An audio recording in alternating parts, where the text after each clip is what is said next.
गद्दार मत कहिए, गद्दार नहीं हूं मैं। और जो करना है वो एक एफआईआर में कर लीजिए, आपके हाथ में है। और मैं आपको बता दूं, मुझे किसी ने नहीं बचाना, मुझे यह भी बताया। अगर फांसी आपने देने का सोच लिया तो लगनी है, मैं हाजिर हूं, क्योंकि मैं बच नहीं सकता। तो मैं अब और क्या सोचूं, तो मैं हाजिर हूं, आप कर लीजिए। अगर जिंदगी इतनी लिखी तो ऐसे सही।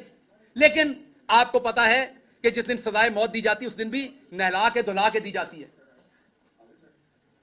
उस दिन भी आपको खाना खिलाया जाता है, आपकी किसी सूरत तजलील नहीं की जाती। ये तजलील ना करें कि मुझे पता ही नहीं होता एफआईआर कहां है।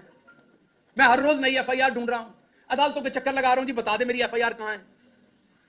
और आवाज बुलंद करता हूं कि पार्टी के लोग मुकदमे नहीं याद करते, कहते हैं जी पार्टी पे तनकीद कर रहा है। और भाई मैं बता रहा हूं, मैं असद उमर को देखता हूं, वो हर अदालत की पेशी पे खुद पहुंचे होते हैं। हक किनका लड़ रहे हैं? पंजाब के एमपीएस का, कि जल्दी इलेक्शन हो। और वहां 3 एमपीएस होते हैं, बाकी कोई नहीं होता। तो क्या ये गलत बात है अगर मैं करता हूं तो?